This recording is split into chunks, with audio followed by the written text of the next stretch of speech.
यही तो है वो बेर जो माँ को प्रिय है। अच्छा सून जी, समझ गया। और भार पड़ा तो ये डाल टूट जाएगी, फिर तो हमें ये बेर मिलकर ही तोड़ने होंगे।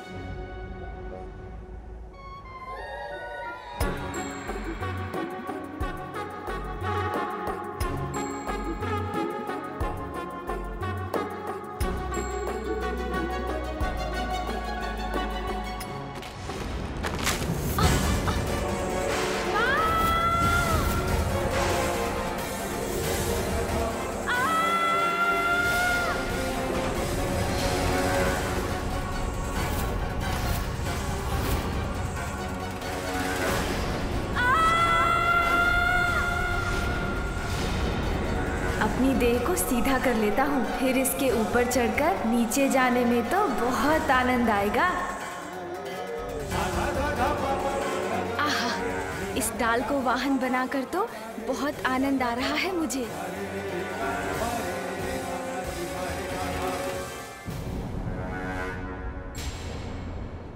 अरे, अब ये शिला कहाँ से आ गई? मुझे इससे बचने के लिए तो कुछ करना होगा।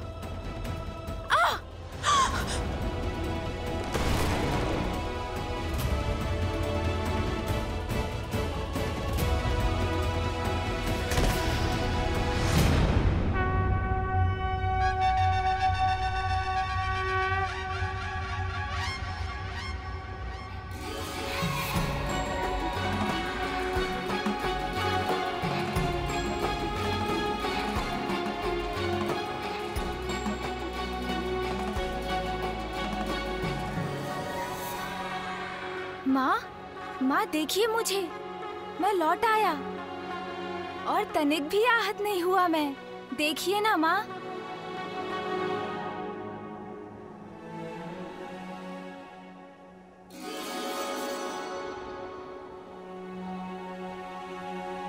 ये क्या करने का प्रयास कर रहे थे तुम? अपने आप को ऐसे संकट में क्यों डाला तुमने?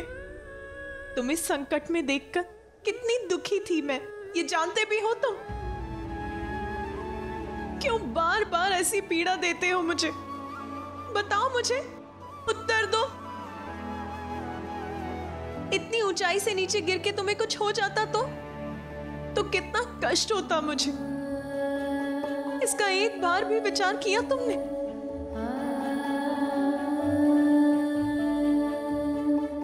माँ तो सदैव माँ ही रहती है। संतान के प्रति उसका स्नेह कभी कम नहीं होता। देवी पार्वती को अभी आभास नहीं है, किंतु उनका पुत्र प्रेम अधिक समय तक छिपा नहीं रह सकेगा। माँ, मैं तो आपके लिए कुछ लेने गया था। मेरे लिए? अच्छा दिखाओ मुझे, क्या लेने गए थे?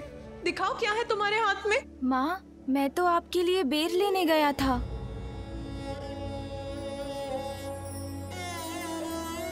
आपको बेर प्रिय है ना माँ?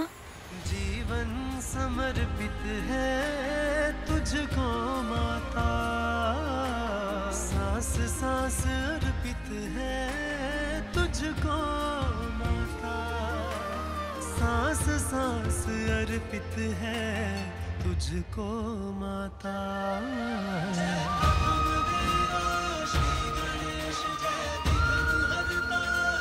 ये लीजिए बेर माँ। माँ, मैं तो आपका वही पुत्र हूँ। मैं आपके लिए कभी भी बेर तोड़कर ला सकता हूँ, आपकी सेवा कर सकता हूँ माँ।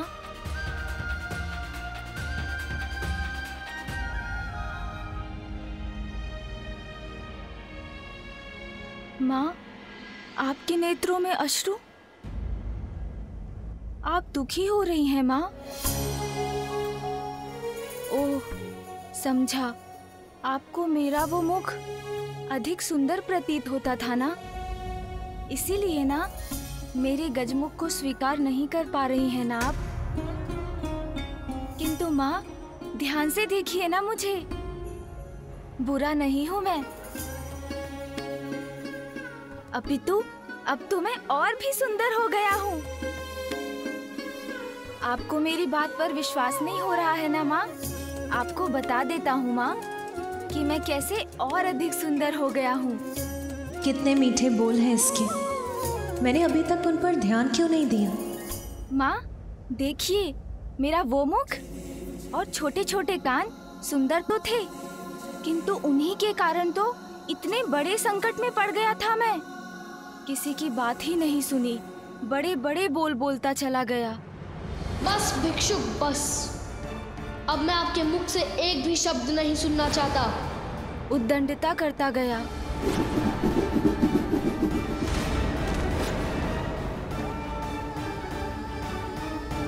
और पिताश्री को वो मेरा अहंकार से भरा शीश नष्ट करना पड़ा।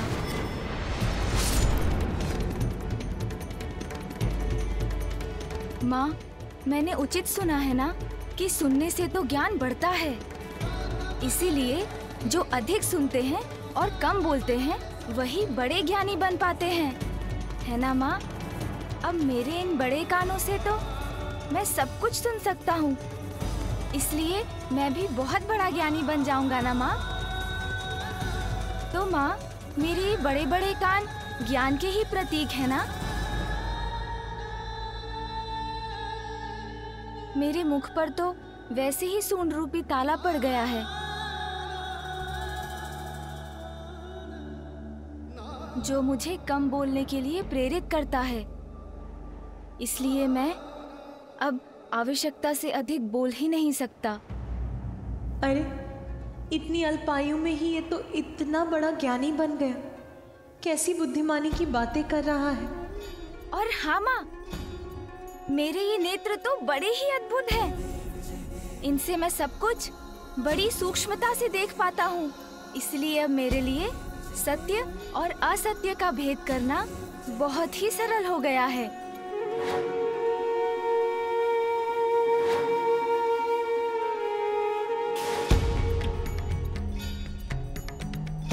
जिन नेत्रों से मैं अपने पिता को नहीं पहचान सका, एक बार किसी जलाशय में स्वयं को झांक कर देखिए, भिक्षुक या बहरूपिया ही प्रतीत होते हैं। उन नेत्रों का मुझे क्या लाभ माँ? किंतु अब इन नेत्रों से जो दृष्टि मुझे प्राप्त हुई है, उसके कारण भविष्य में मुझसे कभी भूल नहीं होगी। इसलिए मेरे लिए तो ये नेत्र अत्यंत सुंदर हैं, है ना माँ?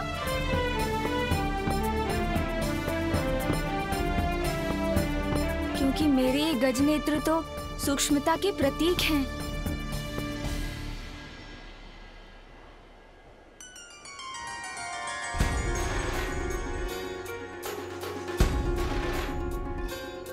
हाँ हाँ सूंड जी, इतनी अधीरता मत दिखाइए। मैं तो माँ को आपके ही बारे में बताने वाला हूँ, इसलिए धैर्य रखिए, चिंता मत कीजिए।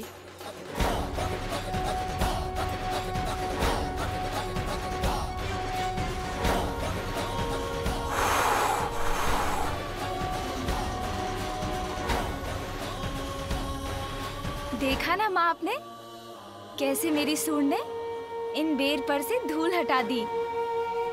जो बुरा है उसे हटाकर अच्छे को अपनाने में मेरी सहायता करती है मेरी सूंड। इसलिए मेरी सूंड तो अज्ञानता को मिटाकर ज्ञान को ढूंढने की प्रतीक है माँ। सत्य कहते हो, बड़ी मनोहर है तुम्हारी सूंड।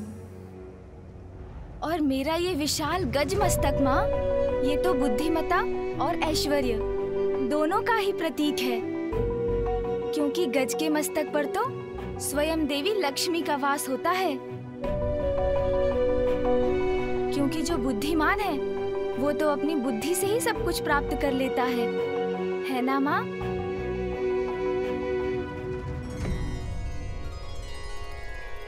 यदि मेरा ये मस्तक पूर्व में भी होता तो माँ, मैं किसी से युद्ध नहीं करता।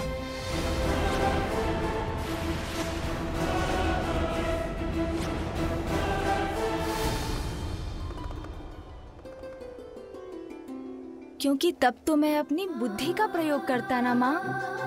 अब देखिएगा, इस मस्तक के कारण कभी आपके पुत्र का कोई अहित नहीं होगा।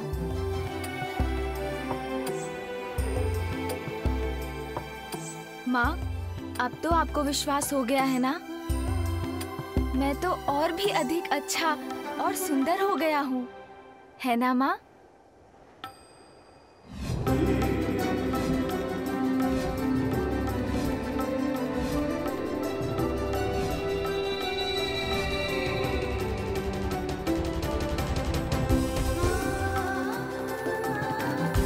इसका यही रूप तो सर्वप्रथम मेरी इस कृति के रूप में उजागर हुआ था। मैं ऐसे फिर भी नकार रही थी। इतनी निष्ठुर कैसे हो गई मैं? वो प्रकाश जो आपके चित्र से निकला, वो आपकी इच्छाओं का ही साकार रूप था। आपकी कामना ने आकार लेकर आपको अपना आभास कराया है।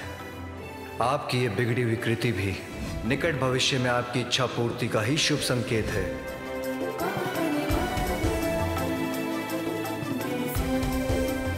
प्रत्येक बड़ी घटना के पीछे एक बड़ा कारण होता है पार्वती। तुम्हारे पुत्र ने तुम्हारी कृति के माध्यम से तुम्हें अपने आगमन का संकेत पूर्व में ही दे दिया था पार्वती। हाँ स्वामी, आप उचित कहते हैं। मैंने ही इसे पहचानने में देर कर दी।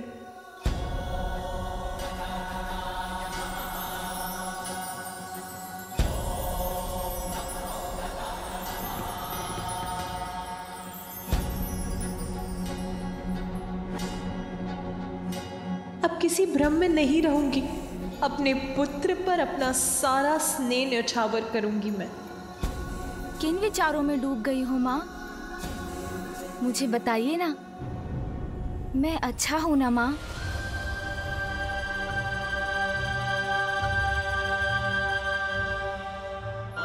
इस संपूर्ण संसार में तुमसे अच्छा और तुमसे सुंदर कोई नहीं है पुत्र।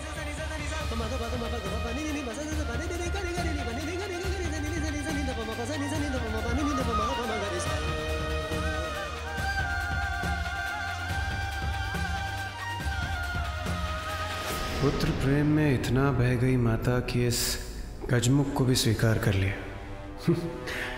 किंतु उचित ही है, क्योंकि हम देवताओं का हित तो इसी में निहित है।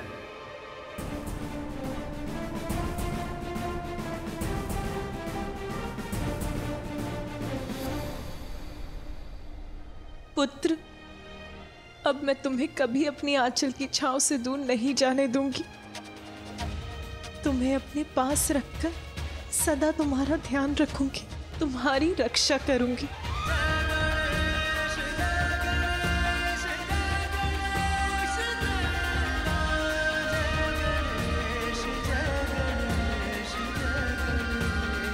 पुत्र, आज तुम्हारे ही कारण तुम्हारी माता पुनः प्रसन्न हुई हैं। तुम्हारे ही कारण उनके क्रोध से हमारी और संपूर्ण सृष्टि की रक्षा हुई है। तुम्हारे जन्म से सृष्टि में अनेकों जीवन रक्षित हुए हैं। तुम्हारे जन्म से संसार का अमंगल दूर हुआ है। सभी जीवों के लिए मंगलमयी है तुम्हारा जन्म पुत्र। इसीलिए मैं ब्रह्मा तुम्हें वरदान देता हूं कि आज से तुम मंगल मूर्ति के नाम से जाने जाओगे।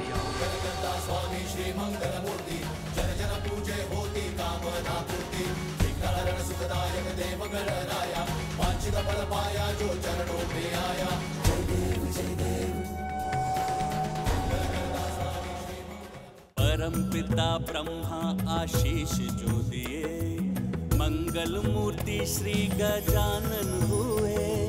जगमग प्रकाश प्रति ओर हो गया, उल्लासित प्रत्येक छोर हो गया।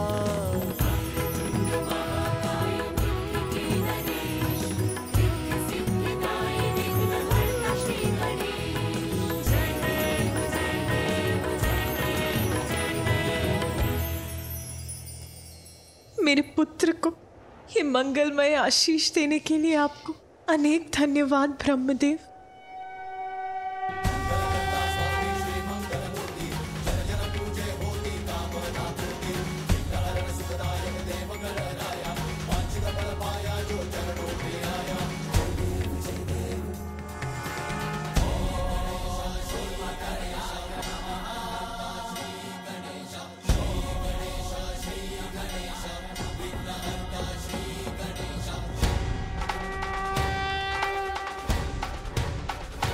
आशा है अब सब मंगल होगा, कोई संकट उत्पन्न नहीं होगा।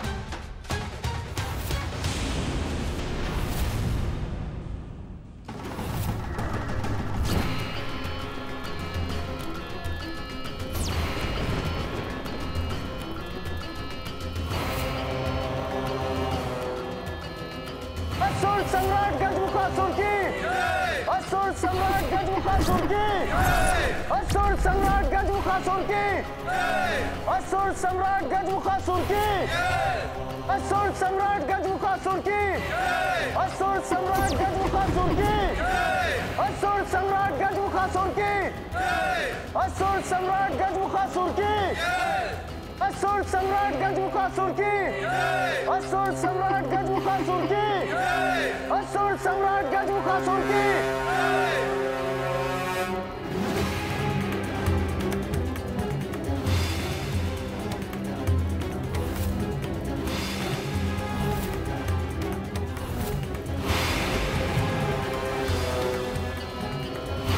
असुर सम्राट गजमुखासुर की, असुर सम्राट गजमुखासुर की, असुर सम्राट गजमुखासुर की, असुर सम्राट गजमुखासुर की।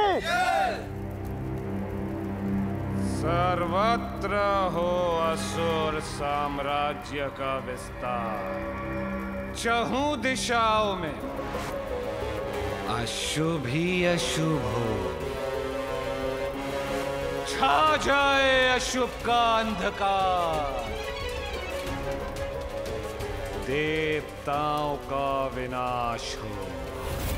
यह है मेरा संकल्प।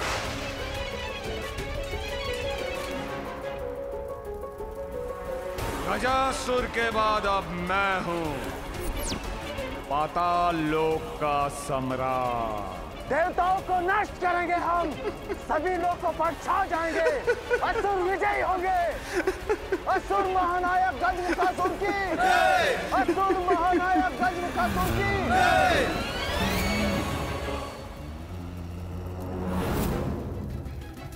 सेनापति, क्या हमारी असुर सेना देवलोक पर आक्रमण करने के लिए तैयार है?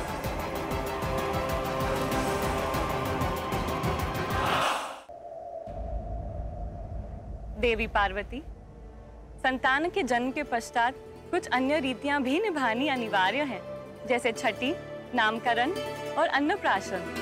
हाँ देवी पार्वती, हमें तो अब आपके पुत्र के छठी के उत्सव में निमंत्रण की प्रतीक्षा है। अवश्य। मेरे हृदय में व्याप्त आनंद एक भव्य आनंदोत्सव का रूप अवश्य लेगा देवी सरस्वती। शीघ्र ही उचित समय पर मेरे पुत्र का छठी और नामकरण संस्कार अवश्य किया जाएगा। और मैं यहाँ उपस्थित सभी देवताओं को भी इस उत्सव में भाग लेने का निमंत्रण देती हूँ। ये कैसी दुविधा है। माता पार्वती के आदेश का उल्लंघन नहीं कर सकता, इसलिए मुझे इस गजमुख के जन्म के उत्सव पर आना ही होगा। नंदी एवं अन्य गण, कृपया सभी यक्ष, गण, किन्नर, गंधर्व आदि तक भी ये सूचना पहुंचा दीजिए। उन्हें भी इस महोत्सव में भाग लेने अवश्य आना है। जो आज्ञा माता। देवी पार्वती, आपके सुख में साथ देने तो यहाँ इस उत्सव में सभी बड़ी प्रसन्नता पूर्वक सम्मिलित होंगे। यह तो ऐसा महान अवसर जिसके अनेकों दूरगामी शुभ परिणाम होंगे, क्योंकि आपके पुत्र के रूप में कैलाश में ऐसी दिव्यता का जन्म हुआ है जिससे सदा संसार का मंगल होगा। मैं तुम्हें अपार स्नेह दूंगी पुत्र, किसी संकट का साया तुम पर नहीं पड़ने दूंगी। असुर सम्राट गजमुखासुर, देखिए मुझे और देखिए हमारी सेना का उत्साह। असुर सम्राट गजमुखासुर, आपके नेतृत्व में हमारी असुर सेना कहीं भी आक्रमण करने के लिए तैयार है, क्योंकि इससे अधिक तैयारी की भला हमें क्या आवश्यकता।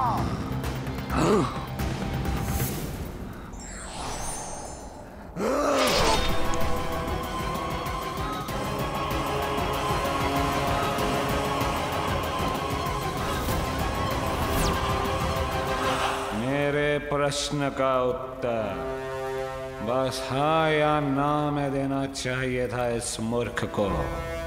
किसी अन्य के अधिक बोल नहीं सहन कर सकता मैं। जितना पूछूं उसके उत्तर से अधिक बोलने वाले को भयंकर दंड देता हूं मैं। यमलोक भेज देता हूं उसे।